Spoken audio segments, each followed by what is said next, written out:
Harvest Time family, Pastor Adam, South Campus, bringing you day 19 of our fast. I'm going to read for you from Luke chapter 15, verse 1 through 7. It's the parable of leaving the 99 in search of the one.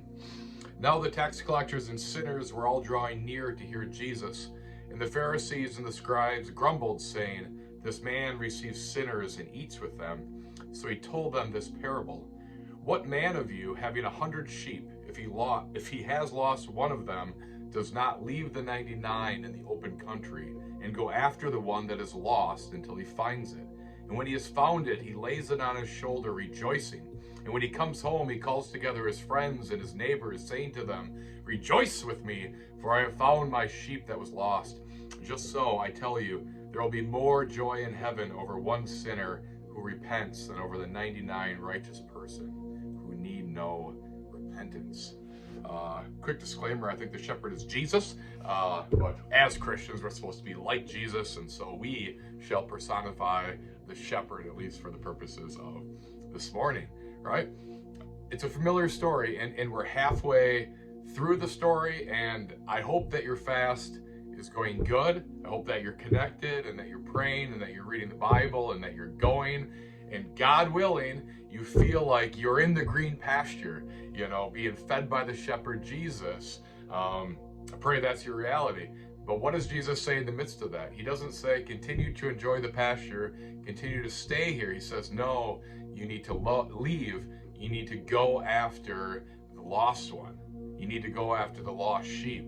And he says, this picture where you put them on your shoulder, you bear the weight, and you carry them back to the flock. And this speaks of the huge challenge of this, that the lost one, a lot of times, he wants to be lost. He's hiding, and he's resistant, and he might be violent, and he might be angry. That's what's pictured here, where you put him on your shoulder, there's a burden, and it speaks to the challenge, and it speaks to the pain that could be incurred when you go to track down the one.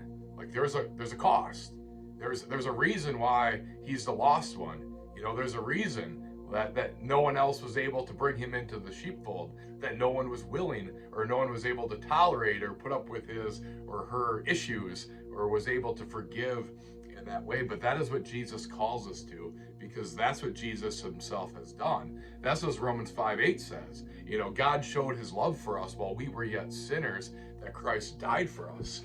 That at one point we were the lost sheep. At one point we were the ones rejecting him and everyone else. At one point we had committed treason against God Almighty, that we had blasphemed him and belittled his name and made small and trivial the words of eternal life, that we chose ourselves over the sacrifice of our Savior. At one time we were the unlovable, and yet Christ died for us. And so we see that that's our call too as believers. And this world is full of these lost sheep. It isn't like of 100 people, 99 are saved and 1 is lost. It's probably the opposite. The world is full of these unlovable lost sheep, and God says, don't write them off. I know they came that one time and they gossiped and they used you and they lied and they caused trouble, and now they left. And we want to say good riddance. Or we tried to share Christ with them that one time, and he said, your Bible's stupid, and then we say good riddance, have fun in hell or something. No, we don't say that. The point is that God doesn't call us to say good riddance. God doesn't call us to always protect ourselves, to hang around with the 99, to enjoy the good coffee, a cup of joy. That's our cafe. It's better than your cafe. He doesn't call us to that. He calls us to leave our comfort, to bear the burdens of the lost, to get involved in their life so that we could reach them. And the sustaining promise, I'm always running out of time. The sustaining promise is there was more joy in heaven over saving the rescue of this one than over the 99 that needed no repentance. And like all of my good deeds, in all of my righteous acts, in all of the things that I'm doing for the Lord, that's making him proud, like there's less rejoicing in heaven than if I would just reach that one person and his name would be found in the book of life and he would be saved, he would rejoice. And since my goal and your goal is to make your God proud and happy, and if I could find that my God would rejoice, that the holy angels in heaven would rejoice, if I could leave one lost sheep to the Lord through this fast or through this year, like game on. I'm about to go find me my lost sheep, I hope is the point, and I hope that is the motivation of our hearts. But at this point, we probably hit the low-hanging fruit. We probably hit the things that was easy to give up, the thing that was easy to fast, to post a thing on Facebook or send a card to a family member. And I think God is calling us deeper. He's calling us to something harder, something with more pain, so that we can truly reach the lost with the gospel of Jesus Christ, that we would love the unlovable. Let's pray.